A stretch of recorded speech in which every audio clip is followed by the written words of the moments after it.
Hello everyone and welcome back to my channel. For today's video, I'm doing my June wrap up. So I read a total of 22 books in June. I definitely slacked a little with my reading because if I'm trying to read 300 books in the year, I need to read like 25 books a month. So I didn't really hit it, but also I am kind of pre-filming this video like 2 days early, so technically it's not the end of June yet for me, but this is like the only time I can film it, so we'll see if I end up reading any other books in the last 2 days of June, which I will then include in my July wrap up. And I have a feeling I won't read anything in the next 2 days anyways, so yeah, I definitely did slack a little bit, but that's okay. It happens, whatever. I'm happy I at least read 20 books in the month. Let's get on with the wrap up. So the first book I read was $1,000,000 Devil by Katie Evans. This I gave 3 out of 5 stars. I liked it, but it's definitely not my favorite by her. It just, I don't know, I didn't really like the characters that much, and I just didn't really feel their connection or like their relationship. I don't know, I wasn't really feeling it. And this follows Lizzie, who has grown up like really wealthy, and her dad owns like this big company, and she's trying to prove herself to him that she can be just as successful and one day take over his company. I can't remember what the company her dad does, but her company is like based with clothing, and so she needs to find like the perfect model, the perfect guy, and she meets James at this bar, and he is like a YouTuber that does stunts and stuff, and she offers him like $1,000,000 deal to like be this model for her company, and they kind of start having a fake relationship, and it's cute, but it's not very memorable for me. Then I read Cherry Pie by Madison Faye. Is that how you say her last name? I'm not sure. This is like a quickie, smutty novella, kind of like Alexa Riley's books. This is like that. I had never read any of her books before, so this was the first time I read anything by Madison, and I enjoyed it. I gave it 3 stars. Again, it was a quick, smutty book. It was fun. Then I went ahead and read Professor by Madison Faye, which I also gave 3 out of 5 stars. This one was actually more of like a full-length novel, and I enjoyed it. It was fun and smutty. It was great. And then the next 3 I read for the Smutathon. So I did already kind of talk about these in my Smutathon vlog, which I will link down below. But the first one was Archer's Voice by Mia Sheridan. I feel like I've talked about this book a lot without actually giving my wrap up on it, but I really enjoyed this. I gave it 4 out of 5 stars. It was super good. I kind of bounced around giving it 5 stars for a little while, but I have decided to just keep it at 4. I really liked it. I do feel like the beginning was a little slow for me, but I still really loved it, and definitely a favorite of the year. It was super good. This follows Bree, who is kind of running away from her life basically. She is struggling with losing her dad, and she goes to this small town in Maine, I think, decides to rent an apartment, decides to get a job, and there she meets Archer. She runs into him at a grocery store. He doesn't talk, he's super mysterious. She is very intrigued by him, and she kind of asks around about him, and because it's a small town, everybody knows things that happened in his past, and Bree slowly starts to form a friendship with Archer, and this book is just so beautiful, so pure, so cute. I really loved it, and I'm so happy I finally read a Mia Sheridan book. The next book I read for the Smutathon was History Queen by Jodi Ellen Malpaz, and this is the sequel to The Controversial Princess. This is like the second book in the duology, and this I gave 3 out of 5 stars. I liked it, but it definitely felt way too long. Like, the font is actually pretty small, and this book is like 400 pages. It was just so long. I feel like the longness of the book was valid because you got to see Adeline truly like develop as a queen, and like you got to see like the political side and all of that. So like I feel like that was important, but also it was just kind of boring. I don't know. I feel like for me, royal romances are kind of like hit or miss, and I am happy I finished this duology though. Then I read Cold Hearted Boss by R.S. Gray. This was her newest release, and I did actually read this during the Smutathon, but I didn't really talk about it in the vlog for some reason. I don't know why. I just kind of like went over it really quick. This is more like a 3.5, almost 4 stars.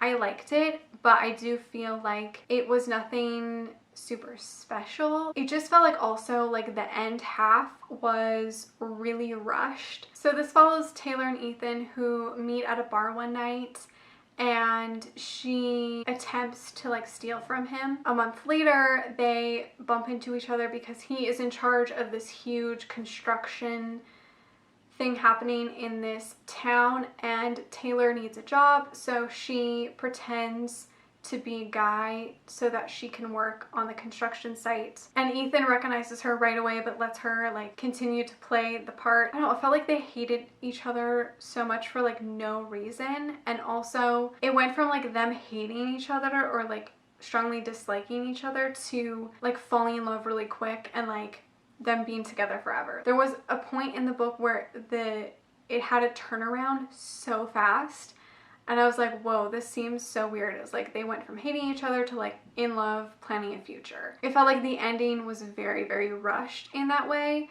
So I liked it, but it did take me a while to warm up to the characters and the story. So that's why it's like more of a 3.5, but I did round it off to 4 on Goodreads just because. And then I read Storm and Fury by Jennifer L. Armentrout. This is the first book in the Harbinger series. This is technically a spin-off of the Dark Element series, but you don't need to read that series before you read this one. So this is like a YA fantasy paranormal. It deals with gargoyles and wardens, and I can never say that word, gargoyles. And this follows Zane's story. So you see Zane in the first trilogy, and yeah, this is his story now. This follows Trinity, who is going blind. Like she has a specific like disease that Jennifer L. Armentrout herself also deals with, the same disease. I don't know what it's called. Retinitis pigmentosa. It's a rare genetic disorder, the breakdown and eventually death of retina cells. You lose your eyesight and you like eventually, I think, become blind, which is very, very scary. And Jennifer L. Armentrout herself deals with that disorder, so she wrote Trinity like based on that. Trinity is going blind. She has like specific special powers. She is a very special species, but she is kind of kept as a secret. And suddenly there are, I think, wardens that are getting killed. And so another group of wardens comes to the compound that she's living at, and that's where she meets Zane. And her life is kind of being threatened, and so the safest option for her is to go with Zane to find out who is trying to kill her, what is happening, all of that. Super good. I really liked it. I gave it 4 out of 5 stars. Solid YA fantasy paranormal. I really liked it. I can't wait for book 2. Very excited. And I also want to say, like, the whole stars symbolism in here is just so beautiful, and that whole symbolism, that whole conversation is just so beautiful. I really loved it. So yeah, I really enjoyed this. Then I read His Love by Fiona Davenport. This is like a quick, smutty book. This I gave 2 out of 5 stars. It was alright. Then I read Fix Her Up by Tessa Bailey. I feel like everybody has been talking about this. I mean, I really, really liked it. I gave it 4 out of 5 stars. I thought it was a solid romance. Tessa Bailey is kind of hit or miss for me. I have enjoyed some of her books, and some of her books I haven't really liked. I think because she writes in like 3rd person, and I'm not really a huge fan of that in general, so I feel like sometimes it takes a while for me to get into her books, but regardless of that, I still really enjoyed it. It was cute, it was sexy. If you are new to Tessa Bailey, like just know that she always writes steamy stuff. Like none of her stuff is like fade to black or like any of that stuff. She writes very steamy, sexy stuff. So just be prepared for that, because I feel like a lot of people look at this cover and think, oh my god, it's so cute. No. This follows Georgia, who has been in love with Travis, who is her brother's best friend. She's been in love with him since she was like a kid, and Georgia is kind of getting her life together. She bought a house and she currently wants to like renovate it. It's just trying to like prove herself to her siblings and her family and to prove that she's like grown up. And Travis is dealing with the downfall of his career because he's a baseball player, and yeah. And he suffered like a major injury, which then forced him to retire. I keep calling her Georgia. And Georgie helps him kind of get back on his feet, and they start a friendship. He's always had like a really bad reputation, and he gets this job opportunity, but they want to know that he is serious and more settled down. So Georgie convinces him that they should fake date. It's cute, it's sexy, I liked it. Then I read Eleanor and Gray by Brittany C. Cherry. This I gave 4 to 5 stars. This was so good. I cried so much. I cried like the entire book. It was just super emotional and I really, really liked it. This is a second chance romance, and this follows Eleanor and Gray, who were kind of high school sweethearts a little bit. They were there for each other through a lot of hard and dark times. Eventually, Eleanor and her family moved away, and she slowly lost contact with Gray, and they just slowly drifted apart. And now years later, Gray has suffered another tragedy in his life, and he needs a nanny for his kids. And Eleanor applies for the job, and she had no idea that it was going to be Gray and his kids. It's about them slowly having their second chance, and it's super emotional, beautiful. I loved it. Then I read Bad Influence by Charlie Rose. This I gave 3 to 5 stars. I liked it. It was a fun new adult romance. This follows Allie, who is new to this town and this new high school, and that's where she meets Jesse, who is this star athlete, and he is, you know, Mr. Popular. He's kind of a badass, and they kind of start a friendship. It's cute, it's sexy, but I don't know, I didn't love it that much. Then I read Faking Miss Right by Claire Kinsley. And this I gave 4 to 5 stars. I really liked this. This was a fantastic contemporary romance. This is another fake dating. This follows Everly, who is the assistant to Shepard, and she has been like one of the long-lasting assistants that he has had. And he one night is at like this business function party thing, and he runs into his ex and immediately feels like he needs to pretend that he's dating somebody new and that he's like over her. He calls his assistant to basically show up as his fake date. Things escalate and they essentially have to fake a whole relationship. And it was super cute. I really liked it. I loved the characters. I loved the romance. It was just great. Then I read Asher Black by Parker S. Huntington, and this I gave 3 out of 5 stars. I read this because somebody on Twitter was reading it and was talking highly about it, and did say that like if you loved Monster in His Eyes, like you'll love this. So I obviously had to pick this up, and yeah, I gave this 3 out of 5 stars. It was all right. I just think I wasn't really in the mood for it, to be honest, and I think I had really high expectations. So this is kind of like a dark mafia romance as well. This follows Lucy, who has always had like a troubled past, and she runs into this dark, mysterious guy at this club, and something goes down that night at the club, and she essentially calls the cops on him, and he kind of wants to get back at her for that, and somebody is now threatening her life, so he's trying to now like protect her. And another fake dating. I don't know why I read a lot of fake dating this month, but I guess I did. It was an alright dark romance. The next book I read was Wild Beauty by Anna Marie McLemore. I went on like a 3-hour road trip and I read this on the way there, and this I gave 3 out of 5 stars. I liked it. The thing is that the writing is so beautiful and so unique, so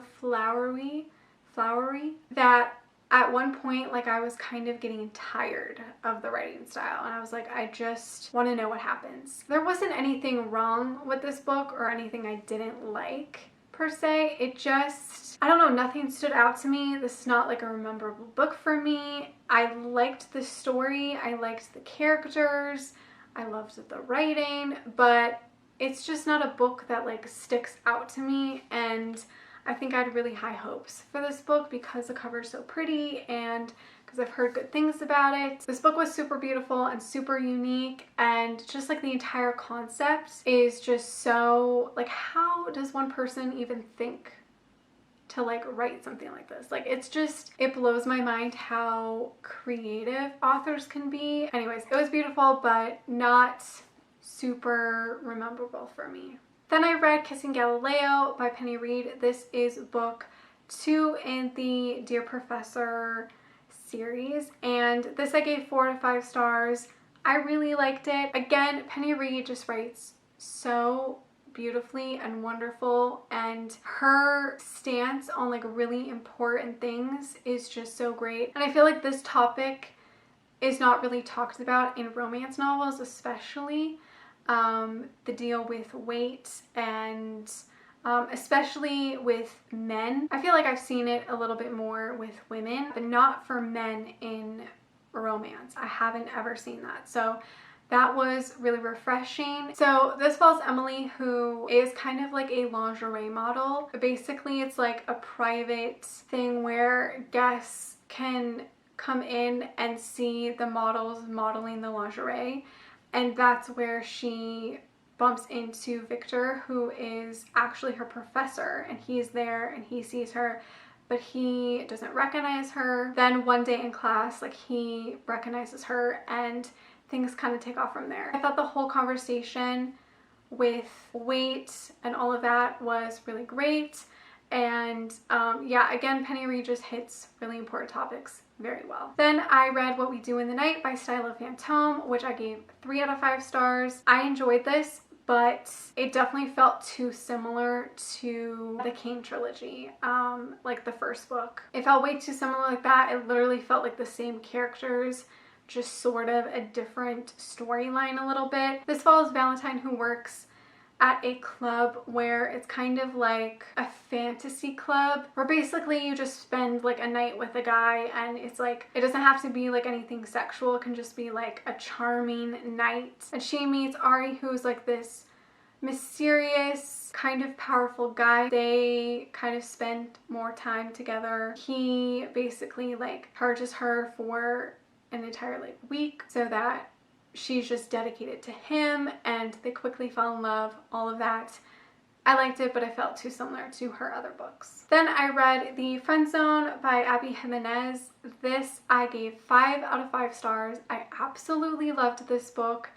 This was so amazing. I really, really loved it. I loved the characters. I loved the romance. I just really loved this book. This follows Kristen and Josh, who first meet very unexpectedly and kind of butt heads, and then they find out that their best friends are getting married, and so Kristen is obviously in charge of helping plan her best friend's wedding, and Josh is the best man, and so they kind of butted heads at first, but now they're slowly becoming friends, who then become something more kind of, and Kristen is very hesitant to start a relationship with Josh because she cannot have children, and that's all that Josh has dreamed about, is having a big family and all of that. So there's a lot of like back and forth between the characters. A lot of people like hated the ending or hated like the little chunk before the ending, which I understand because it does take like a different turn, and then you're like, whoa, this is like a serious dramatic book.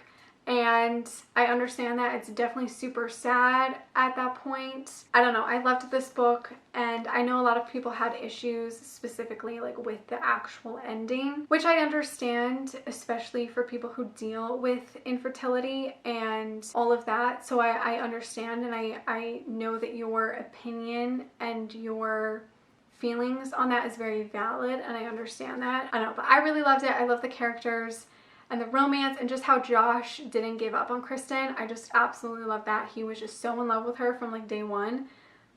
It was just, I really loved it. Then I got an arc of $1 Million Marriage by Katie Evans, which I gave 4 out of 5 stars. I really liked this. This was way better than her last book. This follows Nell and Luke, who are both kind of struggling with money, and they both meet at a lineup for this game show that is called $1 Million Marriage, where it's like a game show but also kind of like a survival show a little bit. And they both meet at the lineup to audition for the game show, and they end up both getting hired. Basically, the premise of the game show is that you have to like get married and stay as a married couple and do all of these challenges. And like the point of the game show is like to win $1 million. Every week, like a couple gets like cut off or whatever. This book was super fun, super cute, just really adorable. I really loved it. I liked the characters, I liked the story, and it was just really fun. Usually I'm not like a huge fan of like reality shows in books or like game shows in books or any of that, but I thought it was really well done and I did like it. Then I read The Perfect First by Maya Hughes. I think that's how you say her last name. And this I gave 3 out of 5 stars. I liked it, but I think honestly I wasn't in the proper mood to read it, because I feel like I would have given it 4 stars if I was in the right mood. I did like this one, and I do want to continue this trilogy, because I feel like I will probably like book 2 and book 3 a lot more. So this follows Persephone, who is a math genius, and she has never really been with a guy before, so she kind of makes like a checklist that she wants to like do all of these things, and one of the things is to lose her virginity. So she like puts up this ad to interview candidates, and one guy that happens to sit down in the interview is Reese. He is like this popular football player at the university, and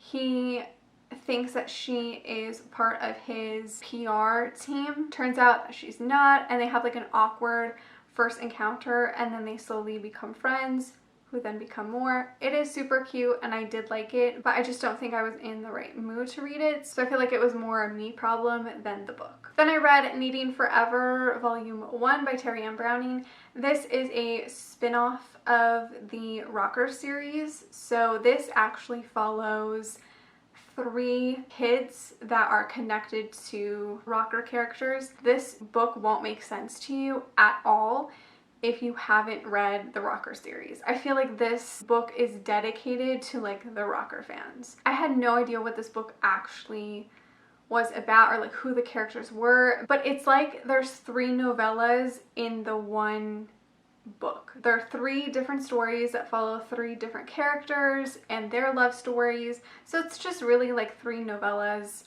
in one being bind up. This I gave 3 out of 5 stars. Each story was really short and very quick to the point. Our characters meet and then like happily ever after. I feel like if you're a true fan of Terry Ann Browning's Rocker series, you'll love this, but if you have never read her books before, this is not one that I would start with, because it just would make no sense to you at all. Yeah, it was cute, but nothing really special and not what I thought it was gonna be. And then the next book I read was Luca Vitiello by Cora Riley. This is book 0.5 in the Born in Blood Mafia Chronicles. This is bound by honor in Luca's POV. Obviously there are new scenes because you do get to see like Luca's childhood and like all of that, but it's essentially the same story just told from Luca's point of view, so you do get into like his mind and how he was feeling about Arya. I liked it. I gave it 4 out of 5 stars. I definitely prefer Arya's POV,